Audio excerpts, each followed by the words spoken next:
تو ان کی عبد المقیت صاحب کی جو بیٹے تھے بچے بڑے ذہین تھے.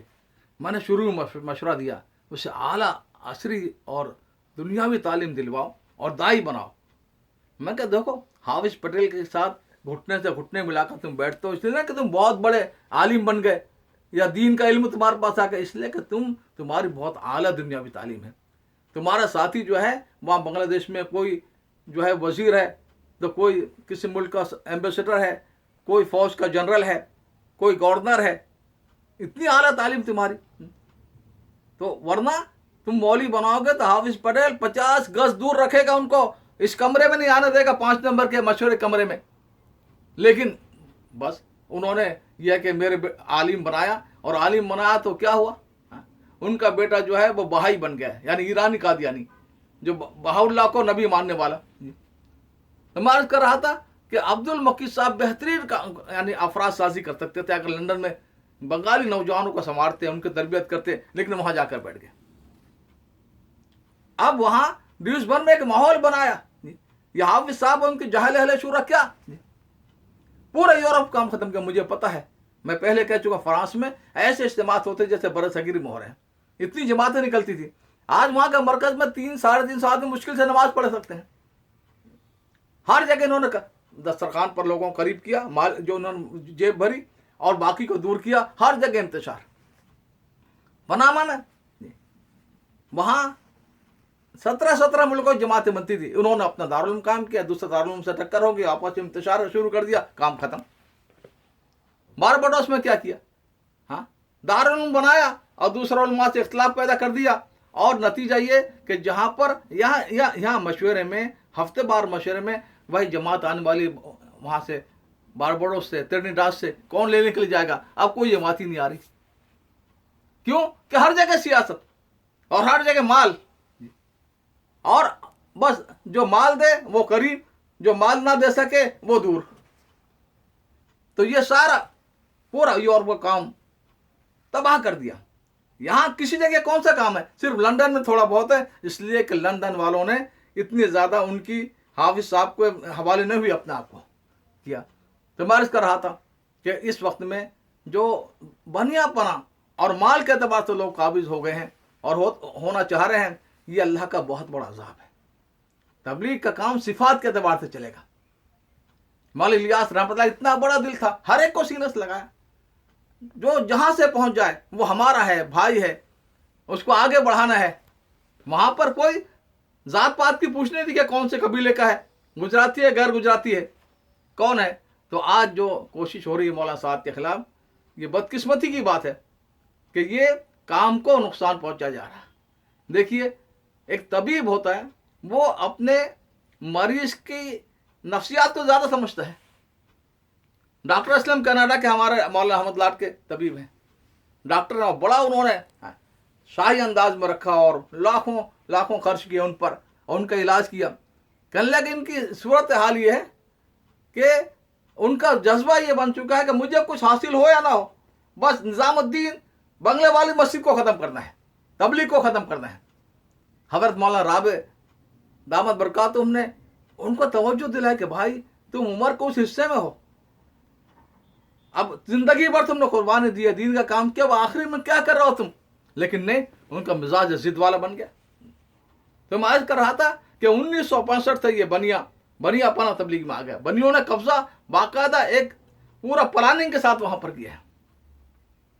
سب سے زیادہ قابل افسوس مجھے ہوتا حضرت مولانا ابراہیم دولہ رحمۃ اللہ علیہ پر، دامت برکاتہم پر. مولانا ابراہیم وہ ہیں جو واقعتاً ولیوں والی صفت رکھتے ہیں، ولی صفت سب سے، بڑی سادگی اور بڑا مجاہدہ، اور زندگی ان کے صحابہ کی طرح موٹی جھوٹی. لیکن حال یہ کہ پتہ نہیں کس نے ان کے دماغ میں ڈال دیا، یہ کیسی شورا، امارت کے بغیر، امیر کے بغیر شورا کا وجود نہیں تاریخ میں، نہ قرآن حدیث میں، نہ 1438 سال میں کبھی کوئی ایسی شورا نظر آئی ہے جو امیر کے بغیر ہو.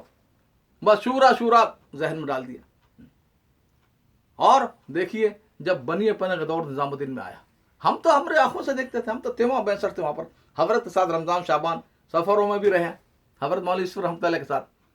جب یہ وہاں پر آیا تو دیکھا کہ بمبئی کے کچھ مولانا عمر صاحب رحمۃ اللہ علیہ کے کہ جو حاجی صاحبان ان کی قوم کے، جن کا غلبہ تھا بمبئی پر بھی اور گجرات پر بھی اور ہندوستان کے بہت، ایک شریف ٹیکسی والے تھے ان میں، میں مختلف صوبوں میں اور ضلعوں میں ان کے ساتھ رہا ہوں، وہاں پر بڑے بڑے مدرسوں کو محتمم صاحبان، بڑے بڑے علماء بزرگوں کے نسبت رکھنے والے ساتھ میں درجن درجن چلتے تھے، لیکن بیان شریف ٹیکسی والا خود ہی کرتا تھا۔ اور بیان کیا ہوتا تھا؟ کارگزاری۔ میں پیرس میں گیا، وہاں پر گدھا مہنگا ہے اور کار سستی ہے اور اس طرح کی باتیں یہ۔ اب یہ ان میں سے کسی کی اولاد اس تبلیغ میں نہیں ملے گی۔ بمبئی میں ہندوستان کے ہر ضلع کا محلہ آباد ہے، ہر ضلع کے لوگ وہاں پر روزی روٹی کے لیے وہاں پر آئے ہوئے ہیں، کسی کو تبلیغ میں قریب نہیں آنے دیا۔ بس یہ اور 2-3 کچھ مہمانوں کو لیا، مال کے اعتبار سے، اور یہ، اور انہوں نے پورا بمبئی کا کام آج کہاں ان کی اولاد کہاں گئی؟ خود مولا عمر دامت برکاتہم کی اولاد کہاں ہے آج تبلیغ میں؟ وہ ارب پتی خرب پتی بڑے بڑے بنیے بنے بیٹھے ہیں بزنس میں، لیکن تبلیغ میں کہاں ہے؟ تو اللہ تعالیٰ تو رزلٹ تو سامنے نتیجہ آ جاتا ہے، دوسری تیسری نسل میں آ جاتا ہے پورا رزلٹ۔ تو آج پھر وہاں پر جو نظام میں جو کچھ میں کر رہا تھا کہ وہاں پر یہ جو ہمارے مولانا احمد لاڈ صاحب اور مولانا ابراہیم دیولہ دامت برکاتہم، جب میرے نظروں کے جب مولانا ہارون رحمۃ اللہ پر ظلم ہو رہا تھا، ٹارچر کیا جا رہا تھا، ان کا غم اور غصے کا حالت وہ سارے میرے سامنے ہیں، یہاں تک کہ انہیں سحر کر کے قتل کر دیا گیا۔ یہ لوگ بچے نہیں تھے، دودھ نہیں پیتے تھے، مولانا احمد لاڈ اور مولانا ابراہیم دیولہ اور یہ سارے لوگ۔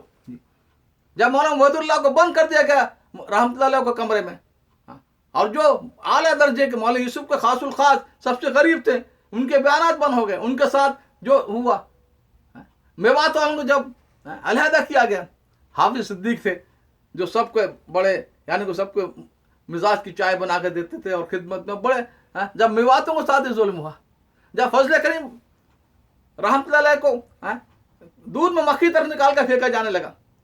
آج بھی یہ جو ہمارے پالن پوری دوست ہیں، چاہے وہ مولانا عبد الرحمن رویانہ والے ہوں یا مولانا یونس پالن پوری ہو، ان کے بیانات کا تجزیہ کریں آپ، 80-90% باتیں فضل کریم کی بولتے ہیں، جس نے دعوت لوگوں کو سکھائی۔ دنیا ہندوستان میں سب سے زیادہ تعلیم یافتہ تک اس کے بیانات سے لگا فضل کریم کے، جب اس کو نکالا جا رہا تھا، یہ سارے لوگ دودھ پیتے بچے نہیں تھے، مولانا احمد لاڈ بھی، مولانا ابراہیم دیولہ بھی، اور یہ سارے یہ بنیوں کے ساتھ چپکے ہوئے تھے۔